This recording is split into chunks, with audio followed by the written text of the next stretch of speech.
Hello everyone, and welcome to Fictional Vortex. So we are back with an interesting series on what if Naruto was god of fire and ice. But before we start, I just want to remind you to please subscribe to my channel and hit the like button if you enjoy my content. Let's start the story. Two figures were running in the alleys in one of the great ninja villages. The entire area is one huge battlefield, bodies lying everywhere. People were injured, but they did not have time to think about any of that.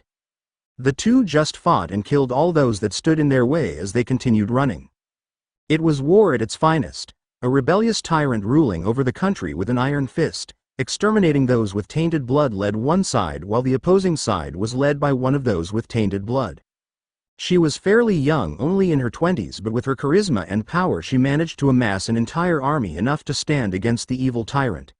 This day marked the day of the final battle between the two sides. The entire rebel forces were attacking the capital, the only place that they have not liberated yet, trying to free it from the grasp of the current Kirigakure. "We need to hurry," said a feminine voice as she led her company through the streets. I know," replied the other as he killed another one of the Mizukage's ninja. "Mei-sama is going to kill us," the female said as she ducked to avoid a kunai heading her way. "Don't worry, she'll probably kill me before she kills you," the man replied as he aimed his arm into the direction where the kunai came from and fired multiple fireballs. "That's not the point," the girl deadpanned as she threw a senbon, hitting a ninja waiting to ambush the two of them in the neck. "Then what's the point?" the other asked as he jumped over his companion and performed an roundhouse kick, snapping the neck of a ninja foolish enough to attack the girl in her blind spot. "Ugh," the girl growled.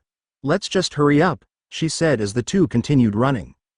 "Hi Yuki-hime," the man replied as they ran along the alleys, eventually reaching the center of the village where their leader was currently battling against Yagura.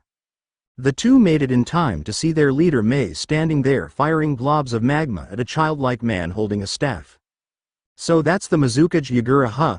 the man asked as he and his partner appeared beside Mei. "You two are late," she said. Sorry, got lost in the road of life," the man said. "Get lost in that road again and I will melt your balls off," she said as she fired a stream of magma at the Yagura, who created a water which reflected the attack, blocking the stream of magma with another. "Time to get to work," the boy said, earning a nod from his companion as she drew her sword. The boy charged in, ready to cause damage to the cage. The cage just looked at him impassively as he swung his staff towards the, expecting it to hit the boy and send him flying away.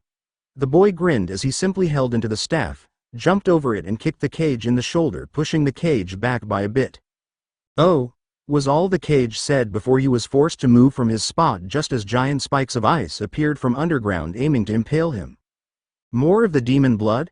Have you all finally decided to come out of your hiding and offer your lives for peace?" "Hell no," the man said as he charged in and, to the Mizukage's surprise, managed to get inside his defense and punched him in the face, following up with a kick that sent the cage flying towards an ice spike that appeared out of nowhere. The man was impaled to it, only to reveal it was a Mizu Bunshin. The boy instincts kicked in. He suddenly ducked, avoiding the giant staff which passed over his head. Tilting his head to the side, he saw the Mizukage doing one-handed hand seals. The cage fired of a Mizudepo towards the blonde, only to be shocked as the water freeze midair and turn into harmless snow.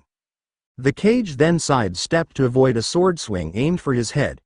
The cage was about to counter-attack, only to find the fist of one Mei connecting to his gut. He quickly made a seal-less Mizu Bunshin as he kawarimied with it to avoid another one of Mei's magma attacks. What he didn't know was that he kawarimied right next to the man who was ready to attack. "Kyoka Suigetsu," the man said as he let out a palm thrust with his right palm, hitting Yagura in his heart. The cage backed off as he spat out blood in his mouth. He wasn't given any chance to recover as he was quickly surrounded by corrosive mist, quickly burning his skin. The cage did the only thing he could think of and jumped out of the mist, only for his eyes to widen when he came face to face with an ice mirror. Coming out of it was the girl from earlier, katana in hand. The girl swung her katana. "Hayanaru Habi," the woman said as she swung her sword down onto the cage, not only hitting him with the blade but also hitting him with the snake made out of ice that appeared after she swung her sword. The cage landed on the ground, breathing heavily as his three opponents appeared and surrounded him, all of which began going through hand seals. The boy pointed his index and middle finger at the cage and then fired a concentrated laser of fire that pierced through the cage's shoulder, earning a loud yelp from the man, while the girl stabbed her sword into the ground, making hundreds of icicles shoot out of the ground and hit the cage, while Mei fired a broad, thin sheet of magma, letting it travel in the air as an arc descending on the weakened cage.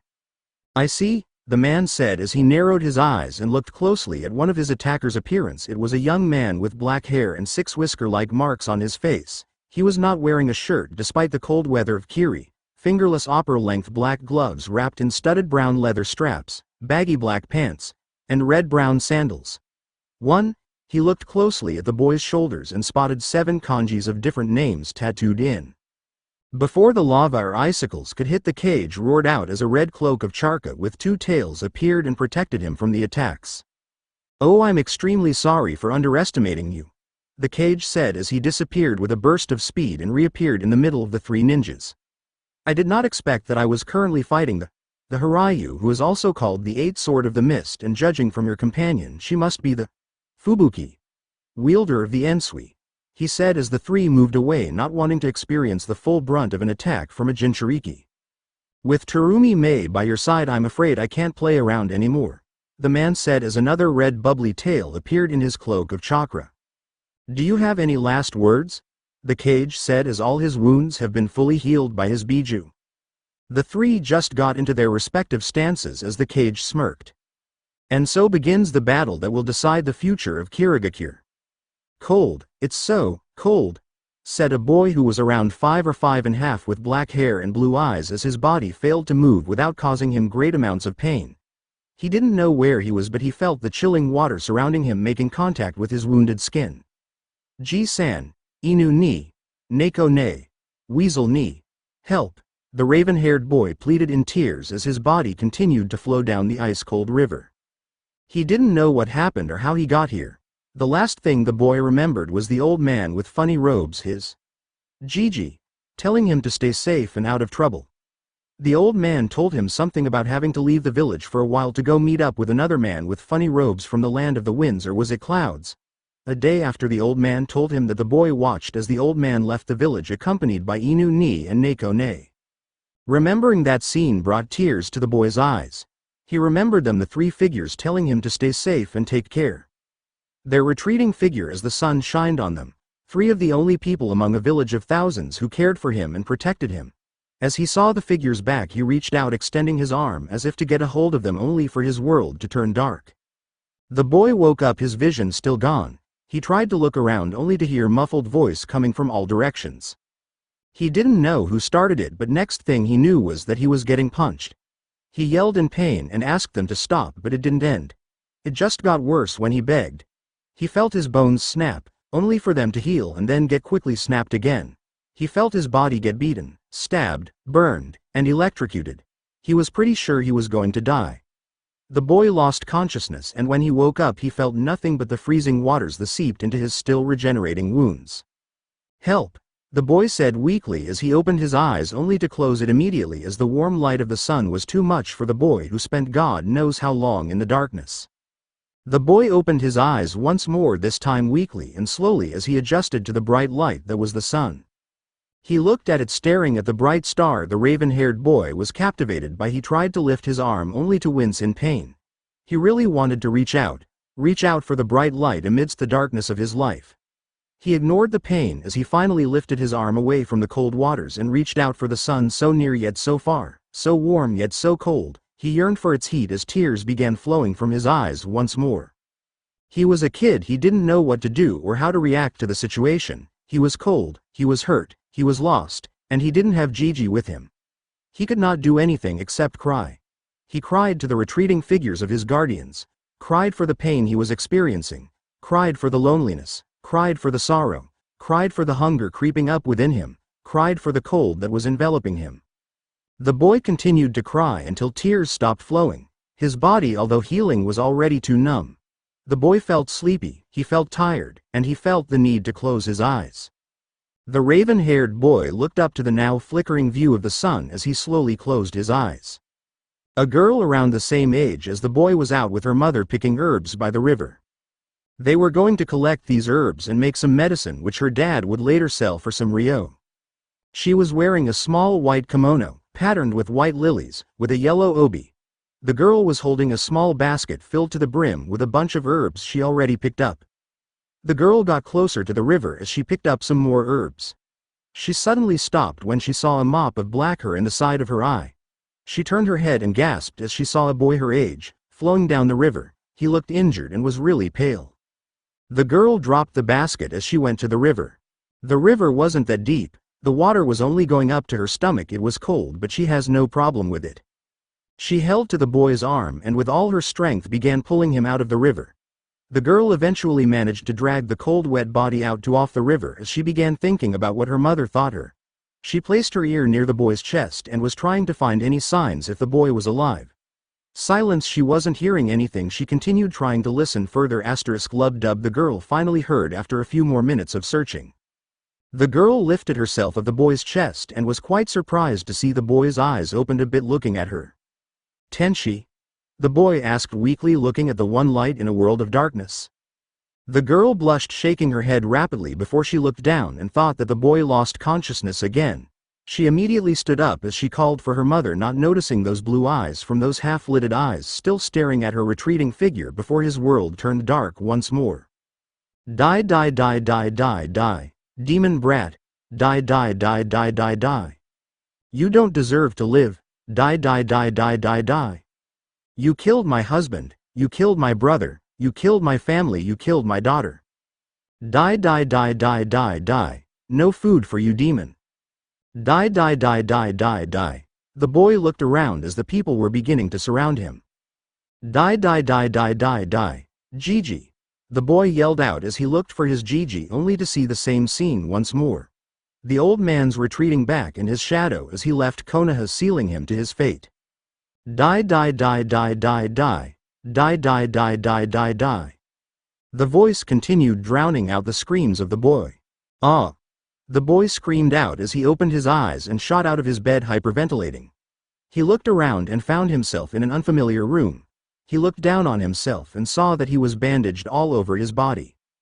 Good to see that you're awake, a voice said, getting the boy's attention as he looked at the person standing beside the door.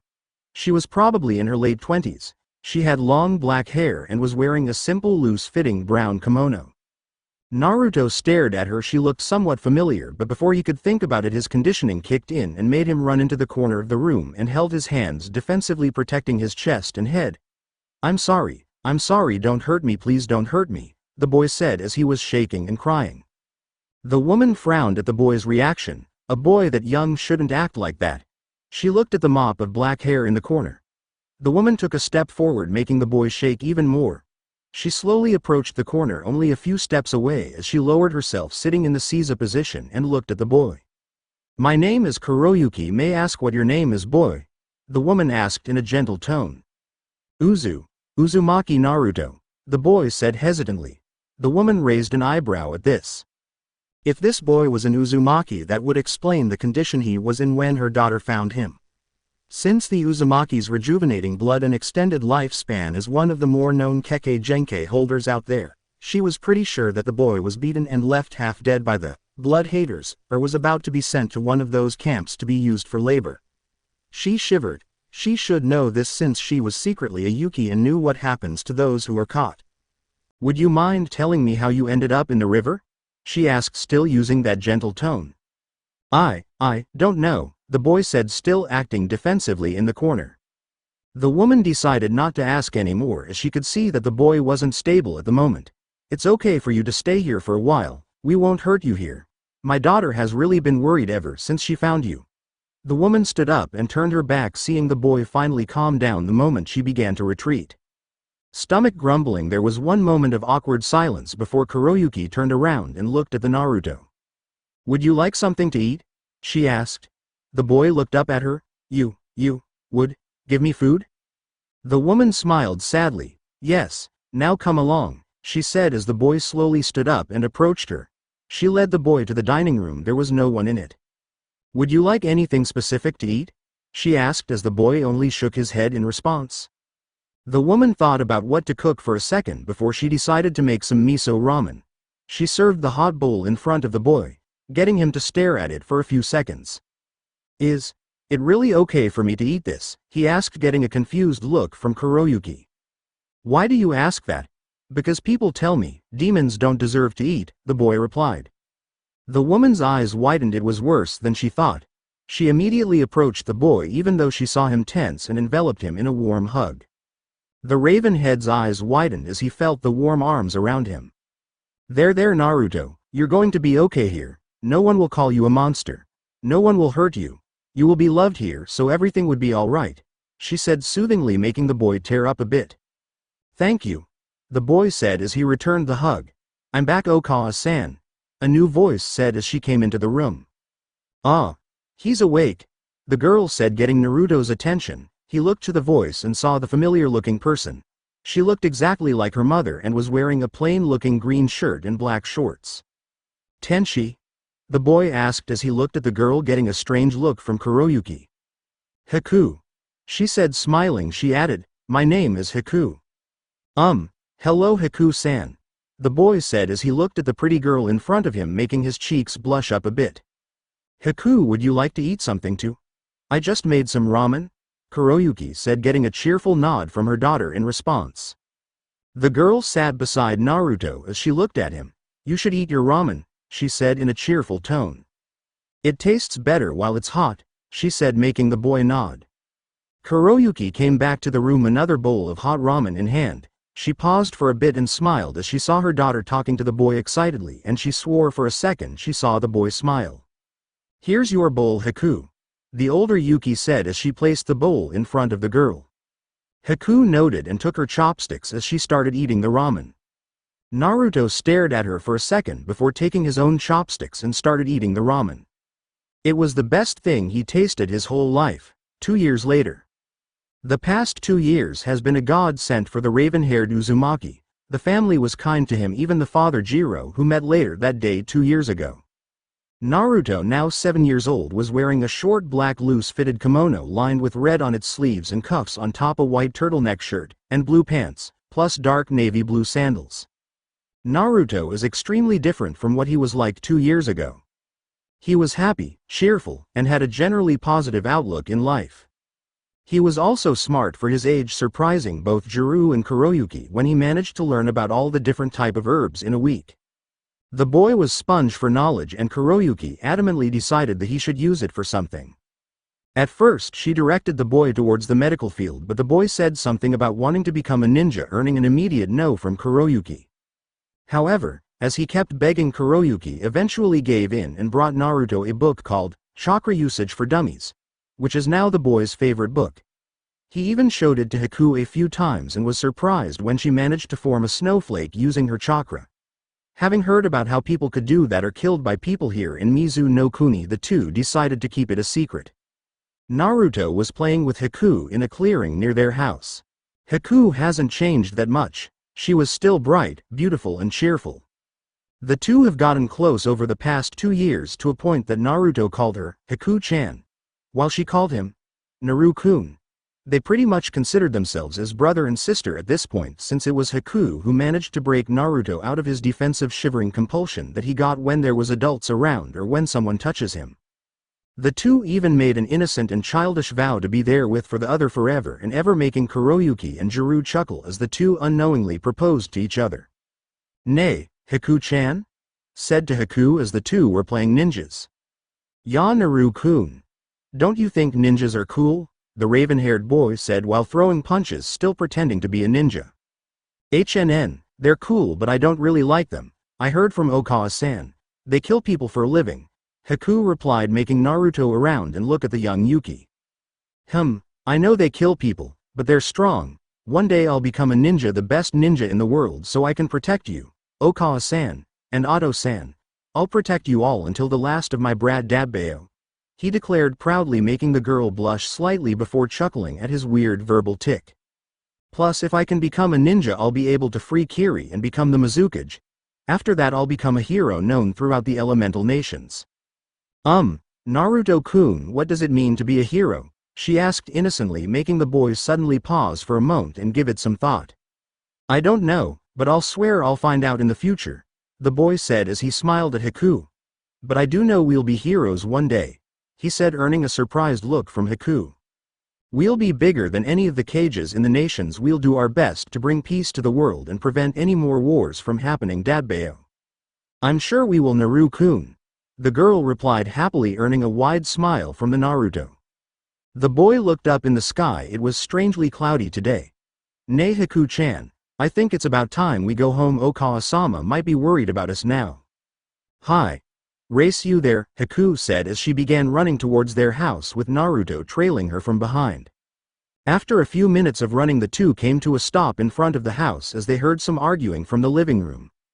The raven-haired boy and Haku entered as they decided to make themselves scarce. Recently the two noticed that their parents were arguing a lot more than before. Once they saw Jiro leave the house looking angry, the two decided to ask Kuroyuki what was going on. What happened, Okawa-san? Haku asked, only getting a sad look from her mom. It's nothing, Muse-me, she said before telling the two of them to go to their room. The two nodded and was about to leave before Kuroyuki called Naruto and asked him to stay in the room. Naru-chan, she said while looking sadly at the boy. If anything ever happens to me, I want you to promise me something, she said looking at the boy intently. Hi, Okawa-san, Naruto replied, making the woman smile sadly. Protect Haku, Naru-chan, protect her, love her, and look after her, be there for her, she said. You don't need to ask Ka-san. I was planning to do that even if you didn't tell me, he replied brightly. Wait here, Naru-kun, she said as she got up, taking out a bag and putting some stuff like ryo, clothes, and scrolls in it before handing it to Naruto. You know how to use chakra, right, Naru-kun? The woman asked, earning a nod from the boy. She pulled out a scroll, opened it, and showed it to Naruto. These scrolls has some preserved food, herbs, and some more money. Just apply chakra to it to unseal them, she said, demonstrating it to the boy, making his eyes widen as he didn't know Haku's mom could use chakra. She pulled out another scroll. This one was pure white. This one has some books on jutsus, taijutsu, and simple chakra control exercises, as well as some jutsus of the Yuki clan, she said, surprising the boy. He heard of the Yuki clan before. They were one of the clans who had the tainted blood, as the other villagers said it, and were called monsters just because of their blood. The boy's eyes widened as he started making connections, but he had to make sure. Why are you telling this to me, Kuroyuki-san? Don't tell me, he didn't finish as the woman nodded. I need you to take Haku with you now and run. I'm afraid my husband has found out about our blood. Then why aren't you going to come with us? The boy asked. Because even thought I know he is going to kill. Deep down inside I still love him, she finished. I'm sorry, Naru-kun, but please take care of Haku-chan. The boy looked at her, tears already forming in his eyes. Are you sure? Hi, Naru-kun, she replied as the two of them began hearing a loud sound of yelling coming towards their house. Go, Naru-kun, the woman said as Naruto took the bag with the supplies and ran towards Haku's room. Haku, he said, surprising the girl. Hi, Naru-kun? We need to go now, he said as he grabbed the girl's hand. What? She asked as she was dragged by the boy into the living room, only to see a sight that will be engraved into both of their minds forever. Haku's father Jiro was standing there, tears in his eyes as he held a bloody knife. In front of him, lying on the ground, was the bleeding and now dying form of one Kuroyuki. The man turned around as he heard a gasp coming from Haku, who was now behind Naruto. Get out of the way, Naru-kun, he said as he approached the two of them. I'm sorry about this, but I need to do this. Their blood, it's unclean. They're monsters. Sorry, Haku, but I need to kill you, the man said, making the raven-haired boy glare at him. Haku was in shock. Her Oto-san killed her Okawa-san, and now he was about to kill her as well. Now get out of the way, Naruto, or I'll kill you as well, the man screamed out as he brought his hand up, knife held tightly, about to take a swing at the boy. Time slowed for Haku. Her Oto-san killed her Okawa-san and was now about to kill Naru-kun. She felt something snap inside her as she yelled out, forming large icicles all over the place, impaling her dad before he attacked Naruto. Naruto's eyes widened as he saw Haku take her father's life. The boy gritted his teeth in anger. Something like this should never happen. They were a kind and loving family just yesterday, and now all of this happened because one man said something that having a specific blood makes them a monster. It was like he was in Konoha all over again. The boy would have nothing like that. He tightened his grip on Haku's hand as he started running towards the back of the house. He opened a door and ran outside. He briefly heard someone scream out, "There, the monster and the monster lover are heading there," Naruto said as he picked up his pace, still dragging a shocked Haku, trying his best to avoid and run away from the raging mob. "Haku-chan," he said, getting the attention of the girl. "Don't worry about it, I won't let anyone hurt you," he said confidently, which managed to ease the girl up even by a bit. The boy gritted his teeth as the mob continued chasing after them, eventually managing to drive Haku and Naruto in a corner. Naruto immediately placed himself between the crowd and Haku as he glared at the 10 adults, all carrying varying tools ready to be used as weapons against kids. "Get away, kids, we're here after the monster, not you," one man said. "Shut up, let's just kill the kid as well, he's a monster lover," another man said, earning a collective "yeah" from the crowd. Naruto glared daggers at them. There was nothing he could do, and he knew that. They were outmatched and outnumbered. Although he knew how to use chakra, he couldn't really do anything with it. He can probably strengthen his body to a small degree, but he was still a 7-year-old standing against 10 fully grown men. Naruto looked behind him to see a shaking Haku. He cursed internally. He didn't want things to end this way. He promised to himself and Kuyoku-san that he will protect her. "Do you want power, young one?" said a feminine voice, making Naruto widen his eyes and look around. "Do you want power?" the voice repeated, not really having time to think about it. "Yes," Naruto replied, earning a confused look from everyone who was surrounding him. "Why do you want power?" the voice asked again. "To protect Haku-chan," he screamed out. The other thought the boy might have lost it. Haku just stared at the back of the black-haired boy. Naruto paused as he suddenly saw the image of a human girl wearing red kunoichi attire with her hair styled as ponytail. She smiled at him before she transformed into a gigantic dragon made of fire. "You are worthy of my power. Awaken your blood, awaken your power, and go forward facing your destiny head on, inheritor of the flames of old," the dragon said as she disappeared. Naruto suddenly felt a searing pain in his shoulder as if he was being branded, but it then stopped as he saw a kanji saying, "Nadare," on his left shoulder. The boy didn't know why, but somehow he knew what to do. Naruto brought up his hand and wrote the kanji in the air. He felt power rising up inside him as he brought up his left hand and aimed towards the mob. Karyuten. Nadare Enden. Fire Dragon Release. Nadare Fire Bullet. The boy screamed out as a huge ball of fire appeared on the palm of his hand before separating into a few smaller balls of fire. Naruto screamed out as he fired off the small fireball, hitting every person in the mob, burning them to death almost immediately. Naruto suddenly felt a bit faint. He thought it might have been because of using this power, but he didn't bother to pry into right now. He looked back at a wide-eyed Haku as he grabbed her hand again and started running once more. "What, was that, Naru-kun?"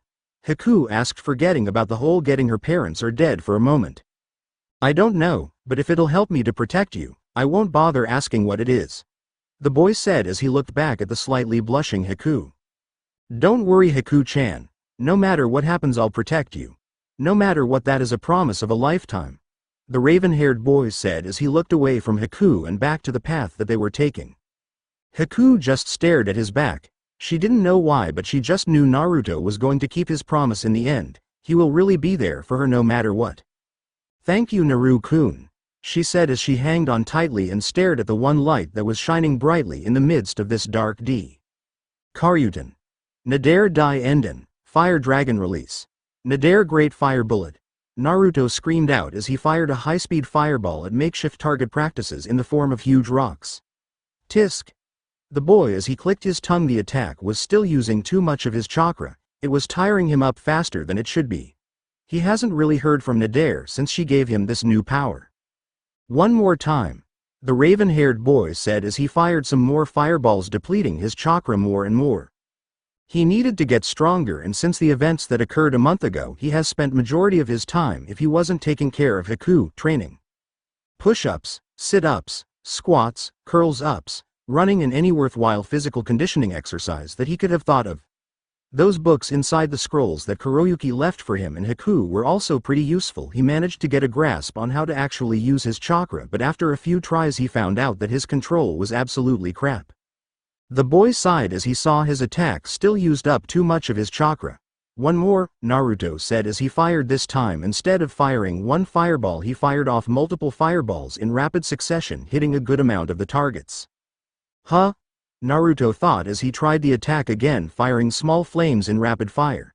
So it seems that firing smaller flames rapidly takes less chakra and time to form than actually using one big fireball each time, the boy said as he scratched the back of his head.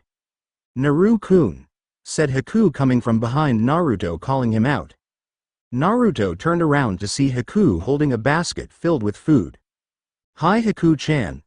I wanted to ask you if you wanted to eat about 2 hours ago, but no matter what I did you didn't respond, so I just waited for you to finish because I wanted to eat with you. Haku replied, causing the black-haired boy to feel bad for not noticing her. I'm starving. Let's eat Haku-chan, the black-haired boy said, smiling as he went over towards the Yuki, who was smiling as well. He felt a small tug in his chest as he saw her smile. She looked happy, but the boy could see sadness in her smile.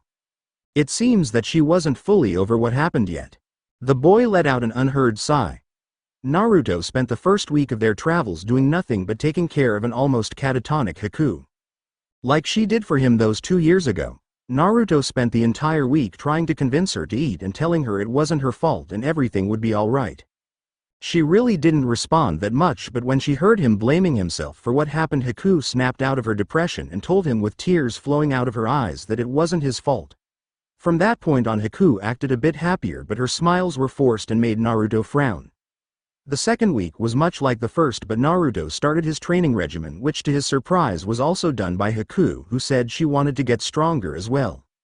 As much as he'd hate to admit it, currently Haku was stronger than he was. Because of her good chakra control, she was able to read and learn some of her own clan jutsus, starting with the infamous Sensatsu Suisho, 1,000 flying water needles of death, that allowed her to create 1,000 needles of ice, but because of her low reserves she was limited to using it 4 or 5 times a day.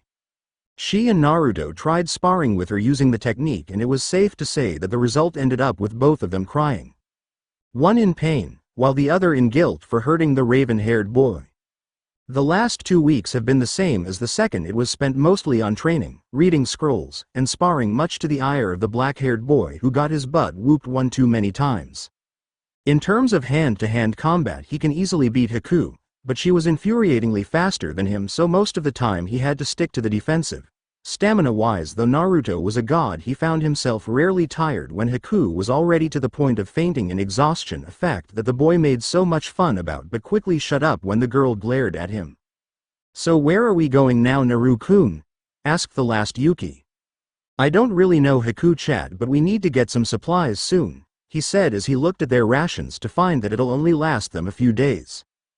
Do you know any villages or towns nearby, Haku-chan? The boy asked to Haku, who began thinking. I think I do. Okawa-san and oh. She paused as she was extremely uncomfortable talking about him. She shook her head and started talking again. Used to bring me down this road. It's only a few miles away, but there's this village of pale-skinned people with funny-looking eyebrows. Okawa-san used to sell medicine there. Then it's decided, the boy said as he ate another one of those preserved fishes. I wonder if they sell ramen there? The boy asked, making Haku giggle. I'm sure they do, Naru-kun. Yada. First thing we'll do when we get there is eat ramen dadbayo. After a few more days of traveling, the two eventually reached the gates of the village. It was made of wood and a few meters high and wide. There were 2 guards standing in front of them. They had those weird-looking spot-like eyebrows, and one of them looked like they were bored or pissed or both. Anyo, Naruto asked as he approached one of the guards. What do you want, Gaki? The man snapped back, making Naruto jump back and put himself between Haku and the man. Oh, shut up, it's just a kid, probably an orphan, one added. So what do you want? The second man said. We just want to stop by and get some supplies before we continue our travels. Okawa-san and Otto-san told us that we could buy some in here. They're still far, Naruto lied. Oh, and who are your parents, Gaki? The first guard snapped back. Kuroyuki, Haku said as she got the attention of the 2 guards. And Jiru, Naruto added, earning a slight shiver from Haku at the mention of the name. You do look like her, the second guy said, since most of the people in the village who Kuroyuki was, since she was one of the few outsiders who came into the village and sold herbs that managed to cure most of their illnesses.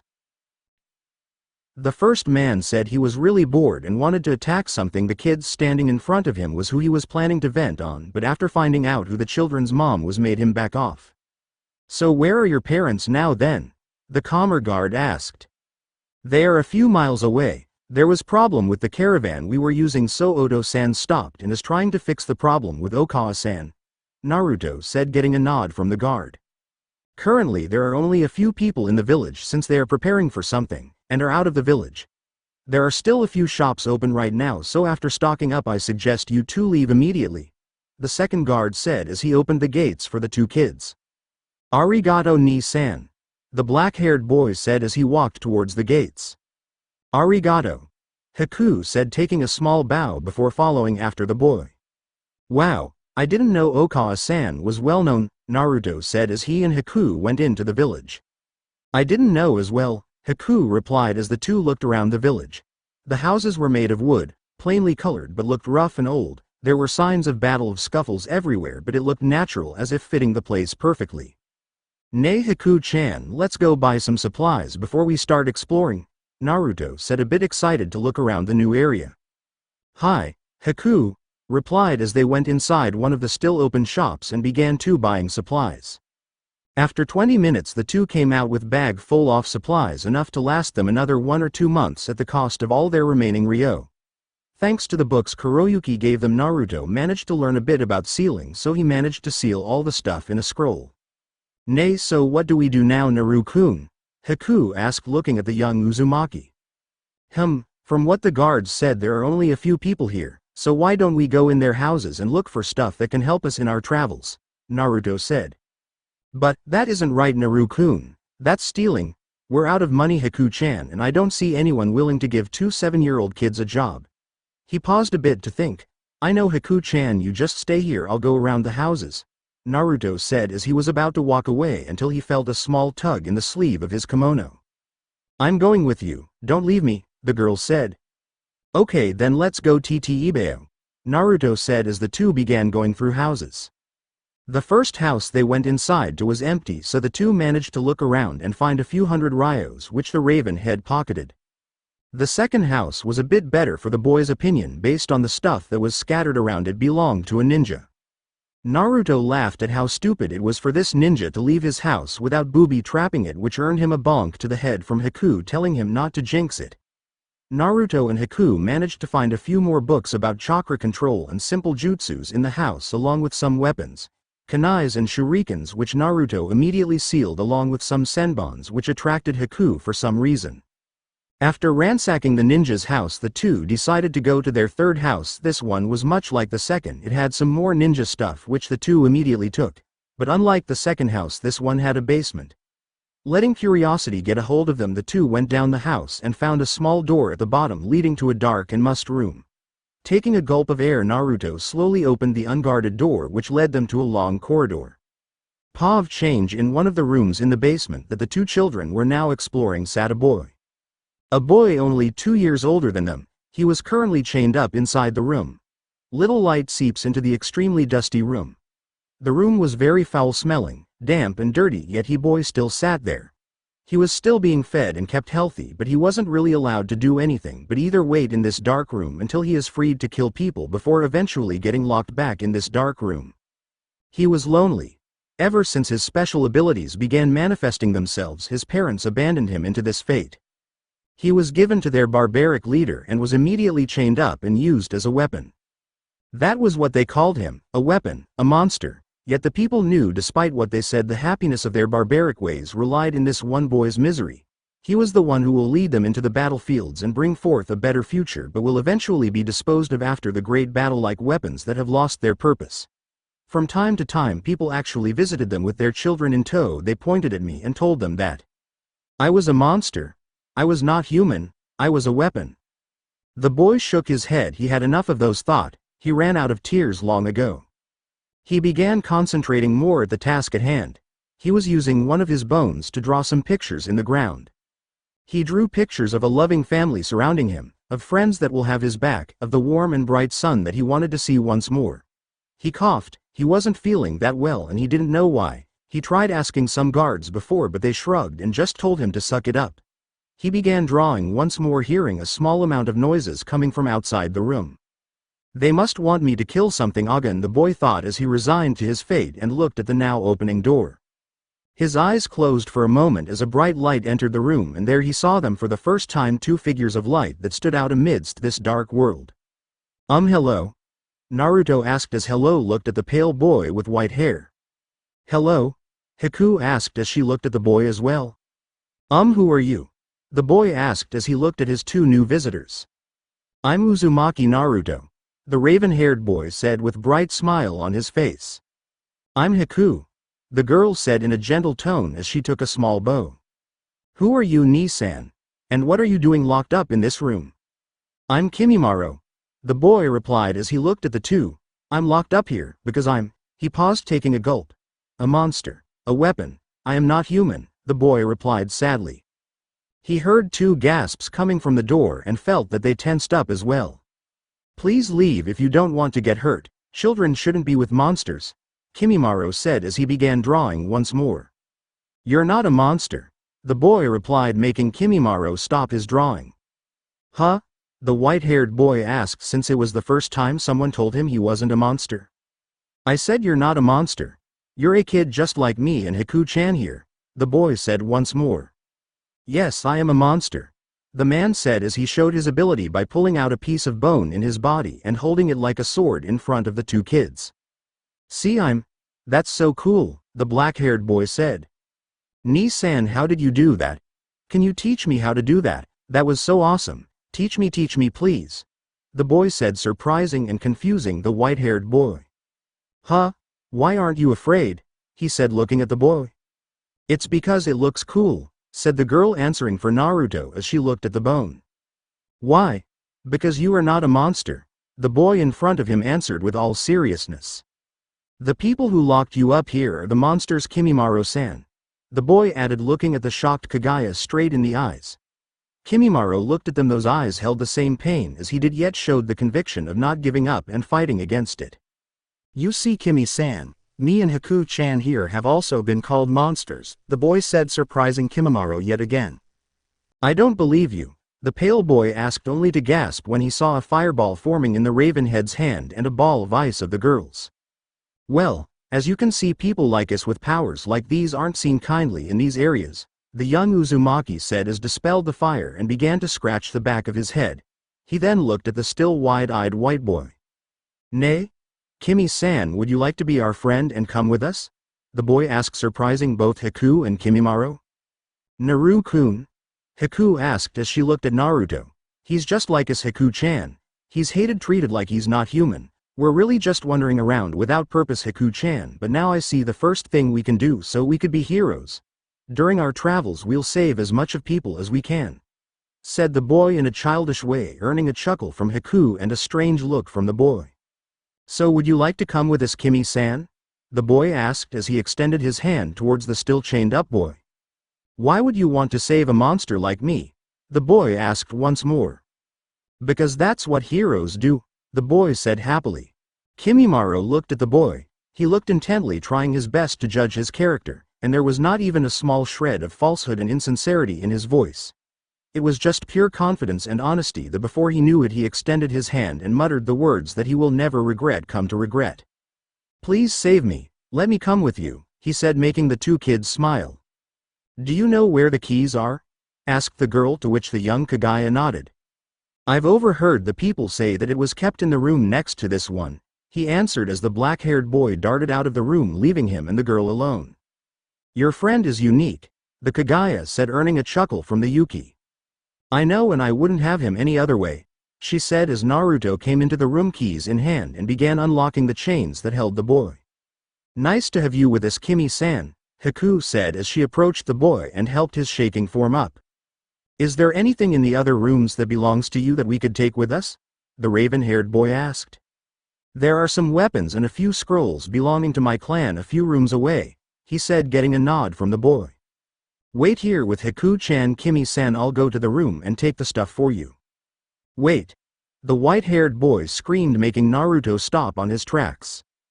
You need the blood of a Kaguya to open the door, he said, pushing himself off. Haku, thank you for that, Haku-san, but I'm okay now, I'm at least strong enough to walk on my own," the boy said kindly as he walked slowly leading Naruto and Haku to the room. "This is it," the young Kaguya said as he bit his thumb and placed it in a seal in front of the door, opening it. The trio opened the door, and to the surprise of Haku and Naruto, the room was filled with various weapons, armors, scrolls, and even a few crates full of ryo. The young Uzumaki saw Kimimaro head for some of the scrolls, which the boy began putting inside a bag that was laying on the floor around the room. "Okay, I'll take some of the ryo." Haku-chan, look at some of the weapons, find something we can use," the boy said as he took out a scroll and began putting some of the ryos in it. "Hi Naru-kun," answered Haku as she made her way to the weapons racks, and there she saw it. It looked strange, but it seemed to call out to her. It was a simple sword handle that didn't have a blade in it.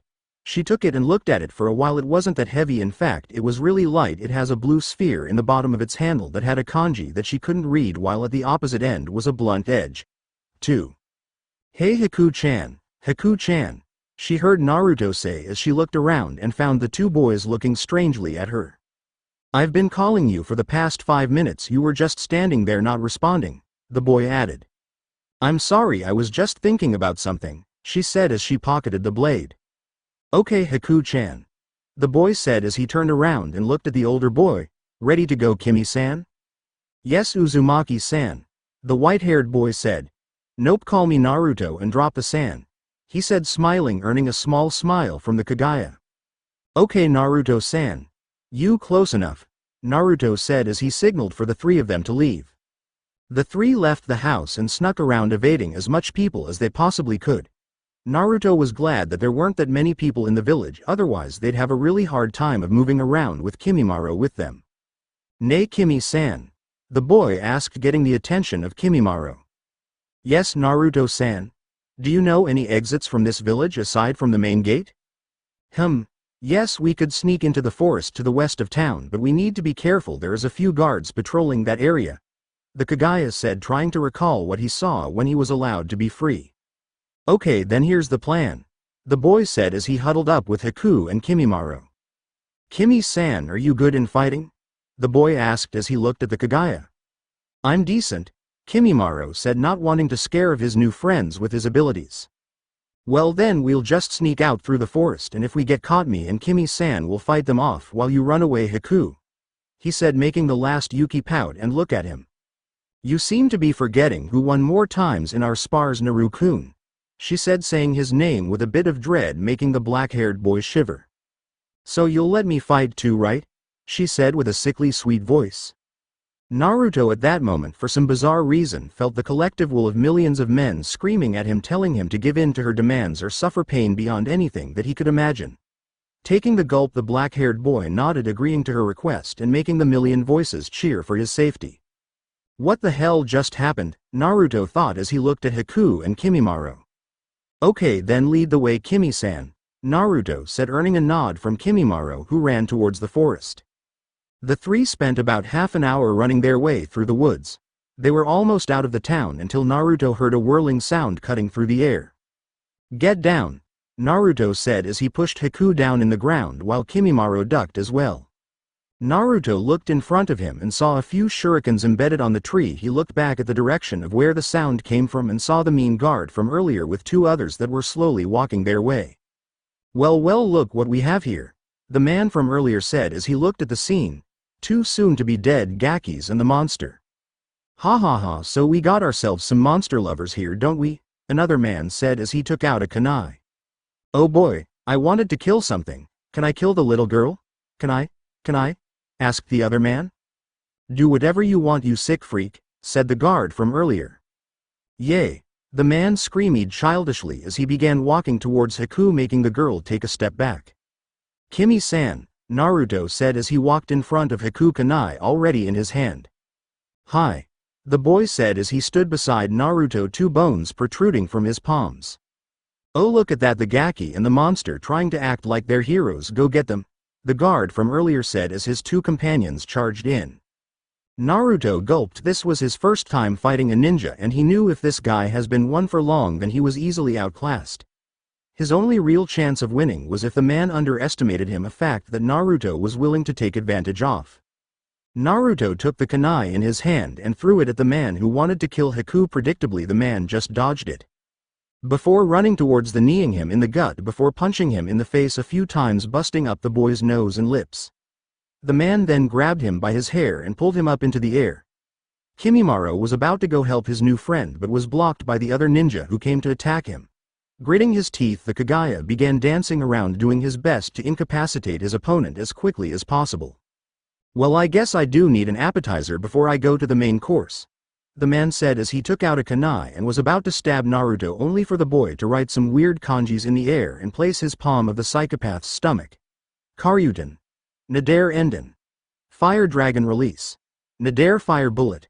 The raven-haired boy said after seeing the small opening he was looking for. The boy rapidly fired small balls of fire at the man's stomach. "Ah!" The man screamed out in pain as he clutched his stomach in pain and knelt to the ground.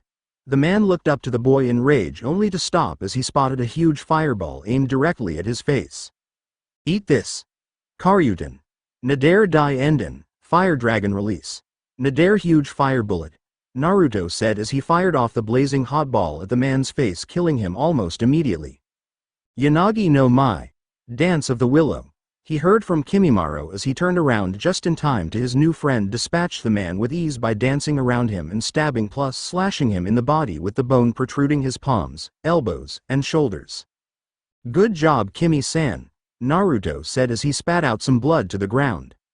"Are you okay, Naruto-san?" Kimimaro said as his bone went back inside his body. "Hi," the black-haired boy replied before hearing a slow clap from the last of their pursuers. Well, I guess the monster has finally met another monster. Tell me, boy, what was that fire technique you used? I never saw that before." "I don't feel like telling you," Naruto replied to the man who shrugged and with a burst of speed appeared between him and Kimimaro. "Haku, run," was all Naruto said as a kick connected to his gut and sent him flying away. Haku stayed there and gulped before nodding and running away. Kimimaro went to his Yanagi no Mai stance again and began attacking the man. He spun around making long sweeping slashes and strikes aimed for the man's legs in trying to slow the man down even by a bit. Hoo. Monster got strong," the man said as he dodged Kimimaro's attacks. Karyutan. Nadir Enden, the man heard a voice say coming from behind him as he immediately used Kawarimi to dodge the various flame bullets. "Won't work, Gaki," the man said as he reappeared behind Naruto, grabbed him by his head and smashed his face to the ground. The man was about to follow up with an axe kick to kill the little boy but stopped when he felt 10 small yet hard objects hit him in the shoulder. "Tenshi Senden, 10 finger drilling bullets," Kimimaro said as held his arms forward and pointed all his fingers at the man who was about to attack Naruto.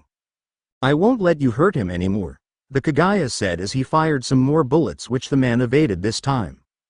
"Tisk," the man said as he began going through some hand seals. Doden. Dosakiryu. Earth Release. Earth and Stone Dragon, the man said as he sent that dragon of earth crashing at the young Kagaya, knocking him into a tree. He purposely weakened the jutsu, not wanting to kill their weapon. They still had uses for it in the future after all.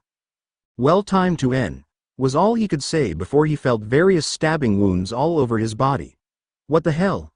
he thought as he looked all over his body and saw hundreds of senbons scattered around in the ground while another few hundred impaling him all over his body.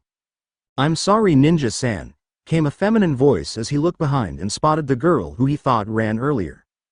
"That was part of the plan. When Naru-kun tells me to run, it's actually the signal for me to hide and look for an opening," she said as she fired some more senbons at the man. "I don't really like killing, Ninja-san, but for my friends, for my precious people, I'd gladly do so," she said as she finished the man off by firing another volley of Sensatsu Suisho, 1,000 flying water needles of death. She sighed as she went over to Naruto and helped him up.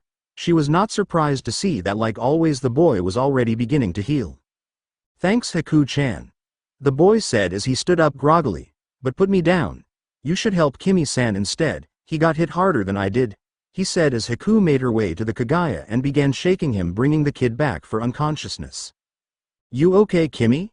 he asked as he looked at Kimimaro. "I'll live," the boy said before looking at them.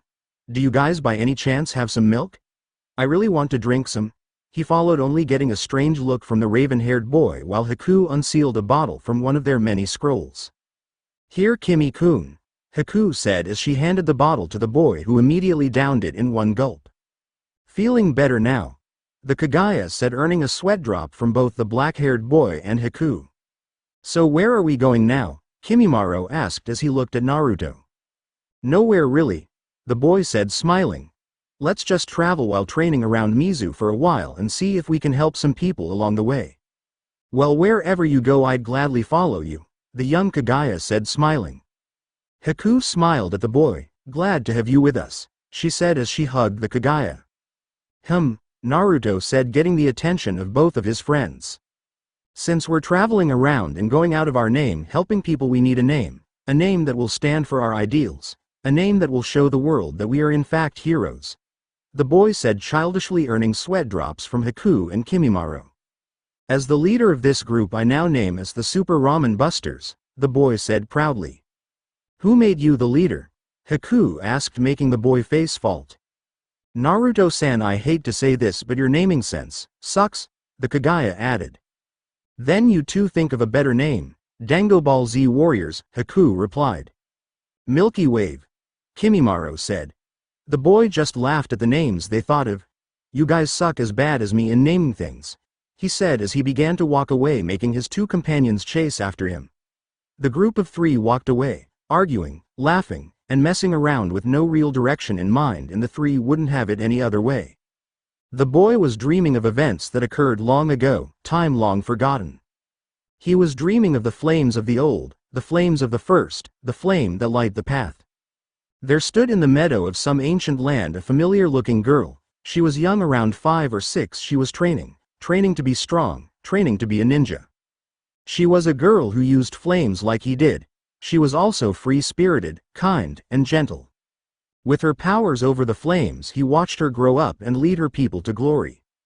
He watched her in awe. She was a hero through and through. But what did it really mean to be a hero?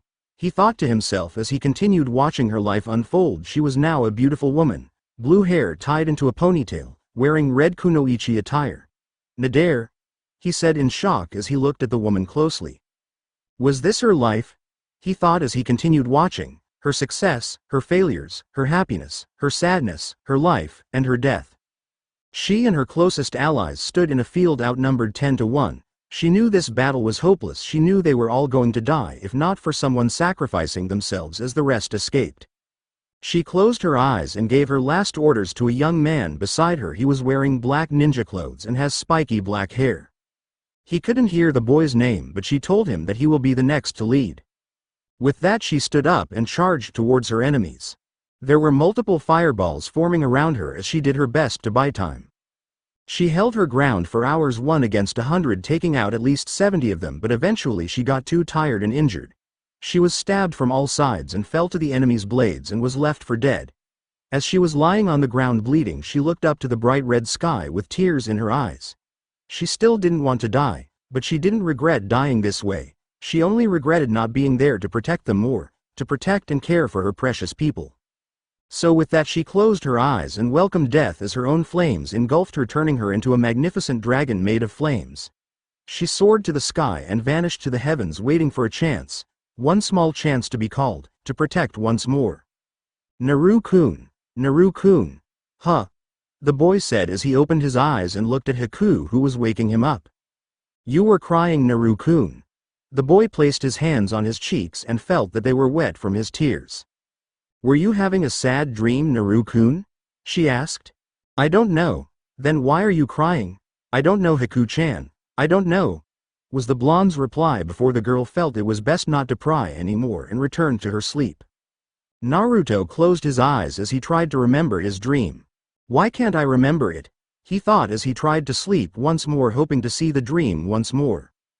With that, the raven-haired boy unknowingly got his first glimpse of what it meant to be a hero. It has been 3 months since the two met Kimimaro, but the three have already become close friends. Heck, you could even call them siblings now. The three mostly spent the last months traveling around Mizu no Kuni. They helped out a few people, like reuniting a child and a parent, stopping thieves, capturing bandits. Nothing major, just helping the best they could while they trained their bodies to the limit.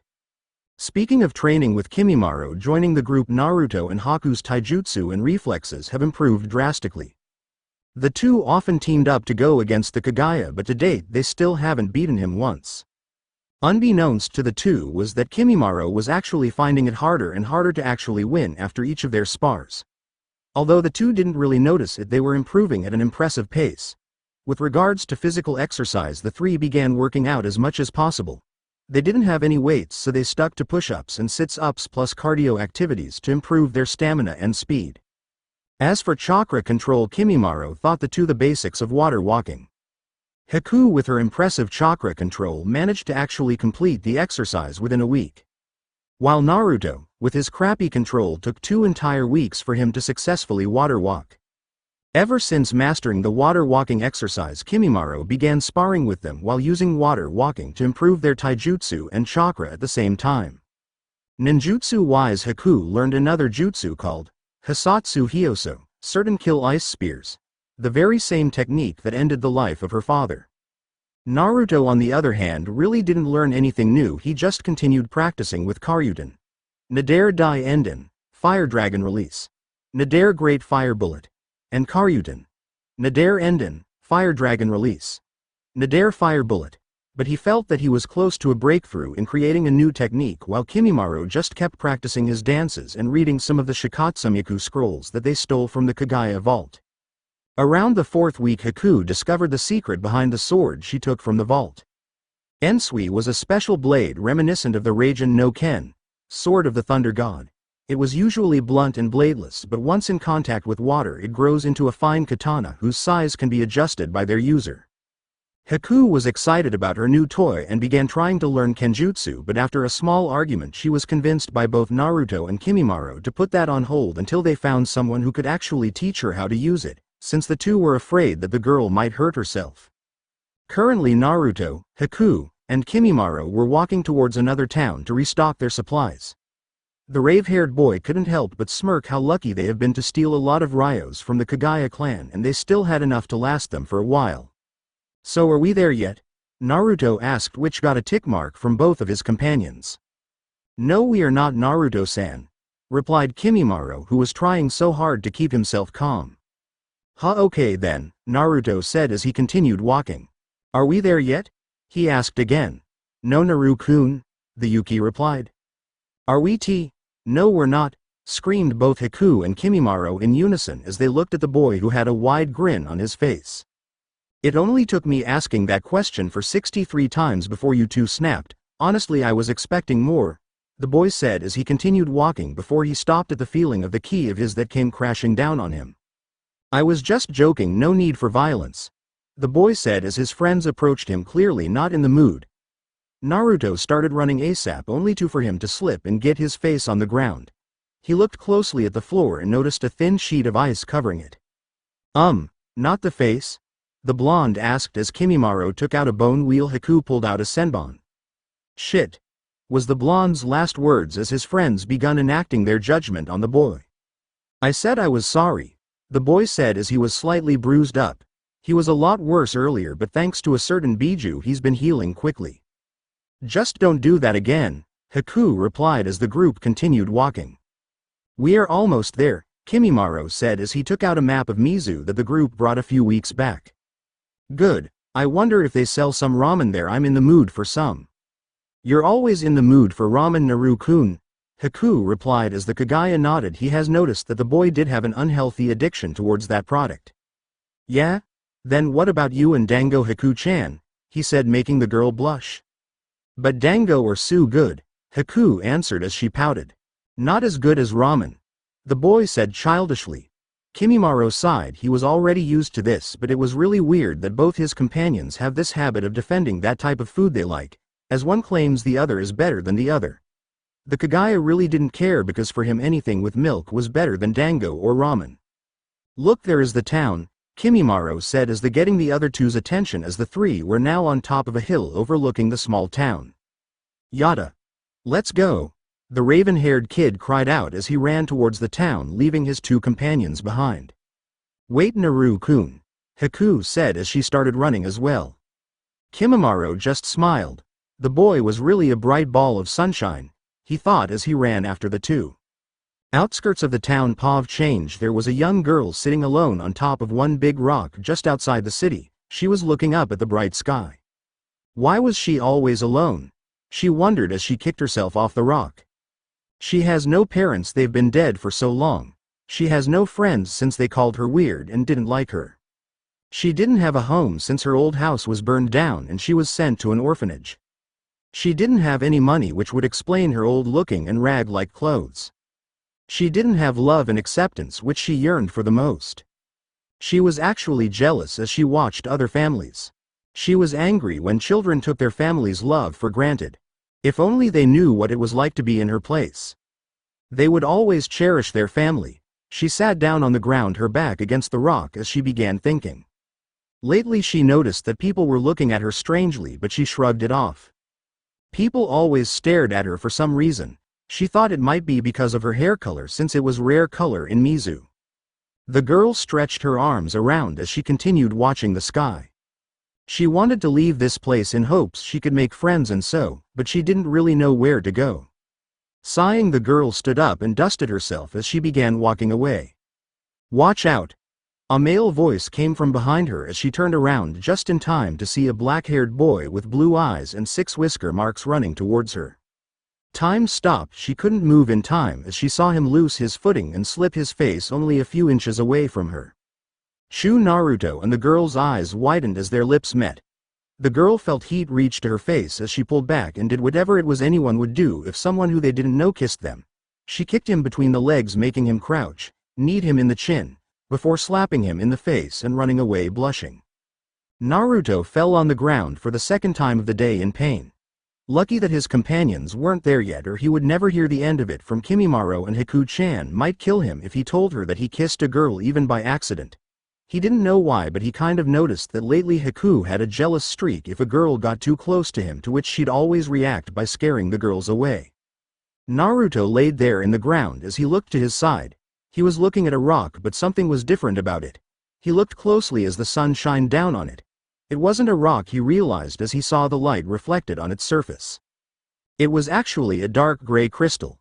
A few moments later, after Naruto recovered, he made his way to the town only to find his friends Kimimaro and Haku standing near the town's gates. "Naruto-san, where were you?" asked Kimimaro. Well, I got lost in the road of life," the boy thought. Somewhere in the elemental nations, an Anbu wearing a dog mask sneezed, thus alerting his targets of his presence. The Anbu just sighed as he was surrounded by at least a platoon of B-rank missing nins. This was going to be a long day for him. "Naru-kun." "Yes, Haku-chan." "Why do you smell like another girl?" the girl asked as she narrowed her eyes at the boy. The blonde paused as he saw the girl who he bumped into earlier pass by them, making her way out of the town once more. Worst timing ever, the boy thought, as the girl who he accidentally kissed earlier pointed at him and screamed the words that would sentence him to death at that very spot. "Pervert," the girl said, making Naruto, Haku, and Kimimaro freeze almost immediately. "I can explain," the boy said. "Yes, do explain, Naru-kun," Haku said as she took out a few senbons. "Naruto-san, as much as I consider you a friend, there are just lines that you must never cross," Kimimaro said as he took out a kunai, not wanting to pull out a bone and attract the attention of possible tainted blood haters. "Kami, damn it," Naruto said as he got beaten for the 3rd time that day, unlike the ones from Konoha, though these ones he actually kind of deserved. After a few minutes of beating the hell out of our favorite raven-haired kid, Haku dragged him out of the town to apologize to the girl who called him a pervert. While this was happening, Kimimaro agreed to go into town and buy supplies for the group. "So Naru-kun, would you mind telling me why she called you a pervert?" Haku asked. "Well, I kinda bumped into her while I was running, and I kinda accidentally kissed her," the boy said as he looked away from Haku. Then it's nothing bad, we kiss all the time," said Haku, causing Naruto to blush. It was true they kissed from time to time, but those were more of childish gestures as far as Naruto knows. "Oh, there she is," Haku said as the two approached the dark gray crystal once more. Naruto looked at the girl who was sitting on top of the rock and gave her a good look. She was around a year or two older than them. She had fair skin and light blue hair kept in a spiky ponytail with long strands framing her face. She was also wearing an old-looking short teal kimono with a gray turtleneck and short sleeves with a jade-colored rope around her waist plus red shorts accompanied by navy blue sandals. Hello. Haku called to the girl still dragging Naruto behind her. The girl looked up and saw in her opinion one of the prettiest girls she has ever seen. Hi. The girl replied not noticing Naruto. My name is Haku, she said. What's yours? She added. I'm Guren. Nice to meet you, Guren, Haku replied while smiling as she pointed at the raven-haired boy behind her. This is Naruto and he'd like to say something. Guren looked behind Haku and spotted a familiar bush of spiky black hair. Ah, she said backing away a bit, it's the pervert. I'm not a pervert. I'm a super pervert, Naruto answered, making everyone in the area sweat drop. Where the hell did that come from, he thought. Elsewhere in the elemental nations a certain Sannin sneezed while doing his research. His research subject heard his sneeze and soon enough the great frog sage was getting his ass handed to him by a group of girls. Haku bonked Naruto in the back of the head. Please be serious about this, Naru-kun. Hi, the boy said as he got into a dozega in front of Guren. I'm sorry for kissing you, he said as he took a bow in the ground, surprising Guren. Okay, she replied. Thank you, Naruto said as he stood up and smiled. I'm Naruto and I'm really sorry for what happened earlier, he said, reminding Guren what happened, making her blush once more. No, actually, I'm sorry for hitting you, she said. Don't worry about that, Guren-san, Haku answered. You need to hit this baka from time to time or he'll do something really stupid, she added. Naruto just went teary-eyed and pouted. Wah, Haku-chan doesn't love me anymore, he said. Don't worry, I still love you, Naru-chan, she said as she hugged Naruto. I just hate it when you act like that. I'm 7, what do you expect? The boy replied. Meanwhile on the side Guren just observed the two. They looked like they were having fun, so much fun. She felt a slight bit of pang in her chest. She was jealous of the two, they were best friends or siblings, both of which she doesn't have.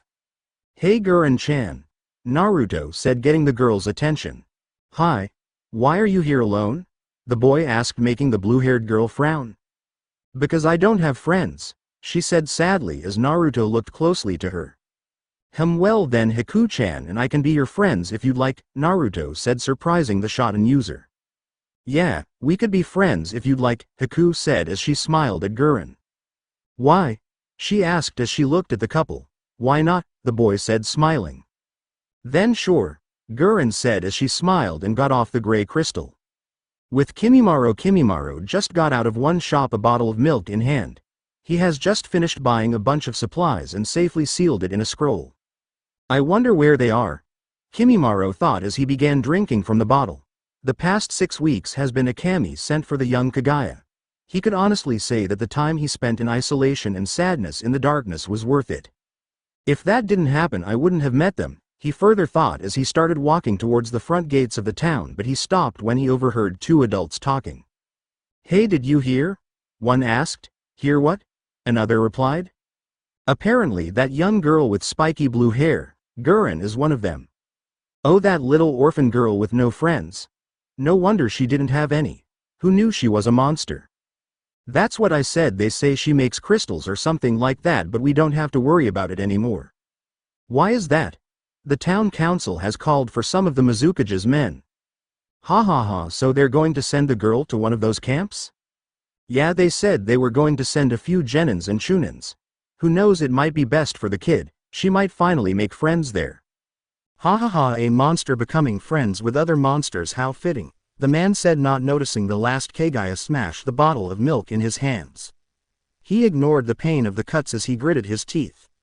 It was because of people like these that both Naruto and Haku were called monsters. He was usually a kind person, but he really didn't like it when people discriminated because of their blood, especially after he heard about what happened to Haku's mother. He then looked at the two adults. Nay, mister, he asked, getting one of the man's attentions. What is it, Gaki? One of them replied. I just wanted to ask what this girl looked like, so you know I can avoid her. The Kagaya lied. One of the men just smiled. Yeah, it's best to avoid their kind, but she's a girl around your age with spiky blue hair with bangs framing her face. She's also wears a short kimono and shorts. The man said, making the Kaguya's eyes widen. That was the girl who called Naruto-san a pervert earlier. Then that means, no, he thought as he immediately ran out of the gate hoping to find his friends. Back with the group, Haku was smiling in the sidelines as she just watched Naruto continued to pester their new friend. So tell us about yourself, Guren-san, Naruto asked as he looked at Guren. Well, I don't really have much to say about myself. Oh come on, something like, likes, dislikes, and dreams, he said before pausing, giving Guren some time to think. So ready now? I'll do it if you and Haku-san goes first. That's fine. Haku mind going first? Naruto asked, getting a nod from the Yuki. I'm Haku. I like Dango, Kimi-kun and Naru-kun, training, ice, and rabbits. I dislike people who call others monsters and discriminate because of their blood, and my dream is to help Naru-kun achieve his dream. My turn. My name is Naruto. I like ramen, Kimi-san and Haku-chan, training, fire, and dragons. I dislike those who try and hurt my friends, and my dreams. Well, my dream is to become the biggest hero known throughout the elemental nations, he said, making Haku smile. No matter how many times she heard, she just knew he'll stick with that dream until the end.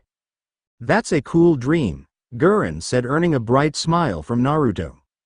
Thank you. It's your turn now, Guren-san. Well, I'm Guren. I like Dango too, like Haku-san.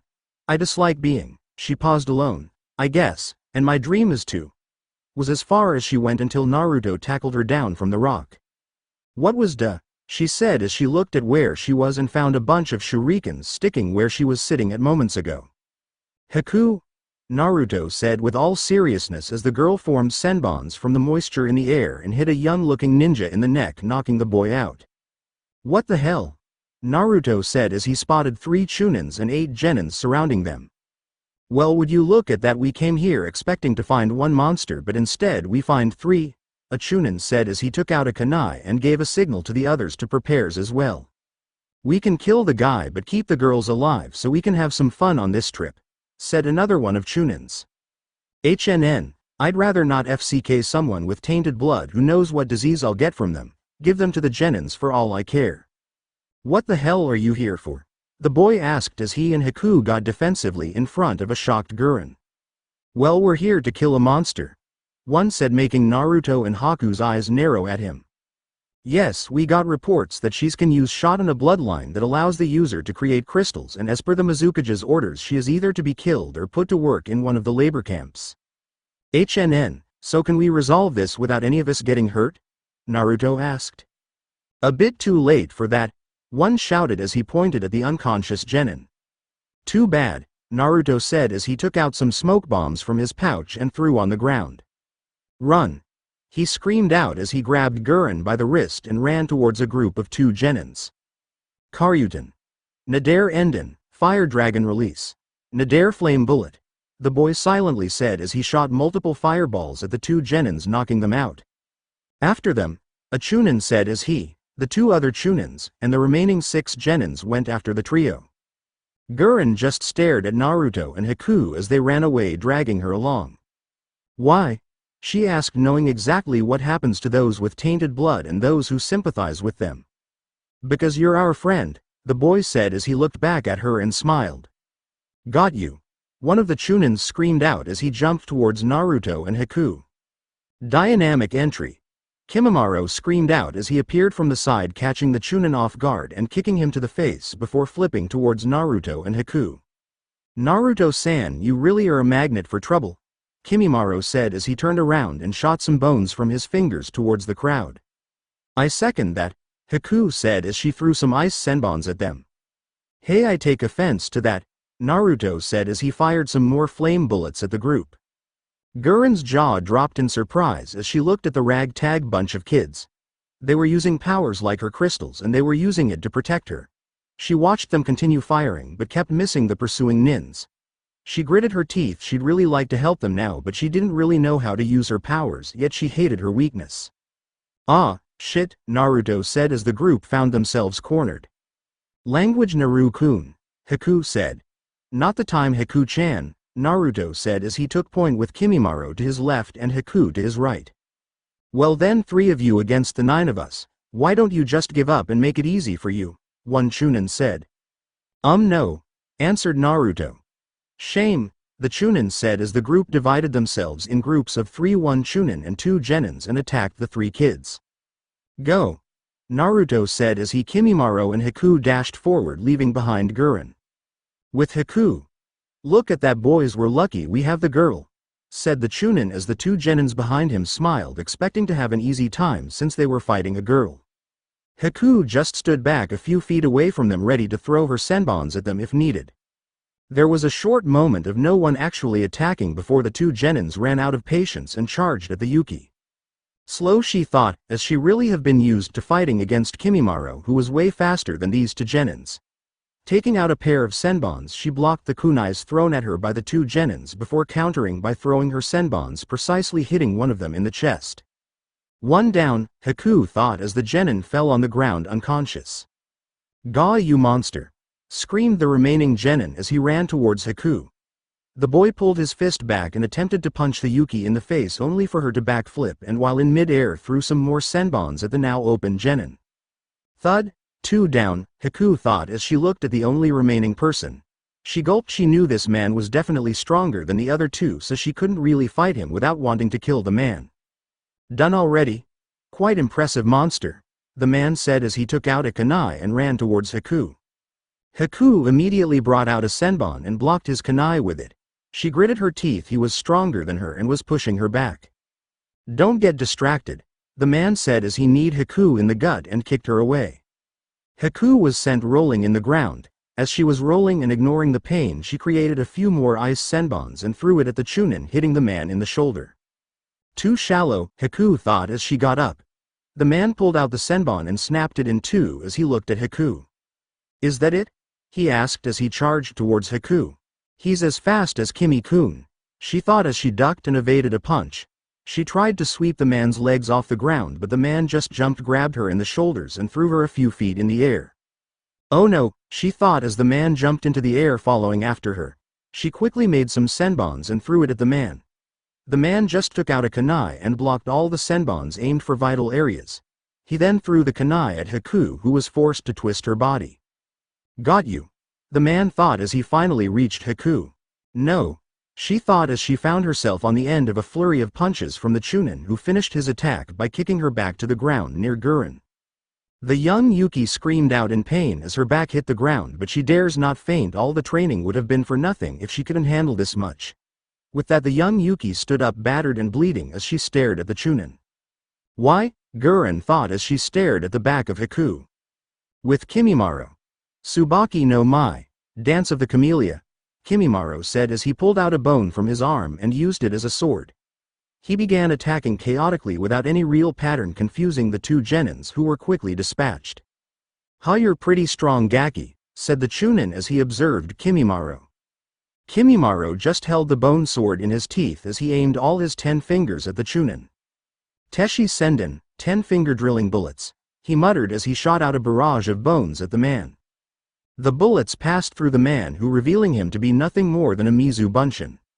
Feeling his instincts kicks in, Kimimaro immediately said, "Karamatsu no Mai, Dance of the Larch." As spiky bones began protruding all over his body, hitting the Chunin, who was about to attack him in the legs and the arms. The man clicked his teeth and jumped back. "Tisk, monster," the man said as he began going through some hand seals as Kimimaro came running towards him in a zigzag pattern. Sweeten. Mazurapa, water release, wild water wave, the Chunin screamed out as a water gushed out of his mouth, washing Kimimaro a few feet back. The man began going through some more hand seals, but the Kagaya stopped him by firing some more bone bullets at him, hitting him in his open wounds. "Fucker," the man said as he ran to his side, evading a volley of the bone projectiles. The man then took out some shurikens and threw them at the Kagaya. Kimimaro just blocked the projectiles with his bone sword as he continued to try to close the distance. He just needed one good blow to put the guy out and help his friends. The man finished another set of hand seals as he fired another Mazurapa, sending Kimimaro a few feet back one more, but this time he finished the follow-up hand seals. Raiden. Jabashi, lightning release, electromagnetic murder, he said, sending ration chakra coursing through the water towards the young Kagaya.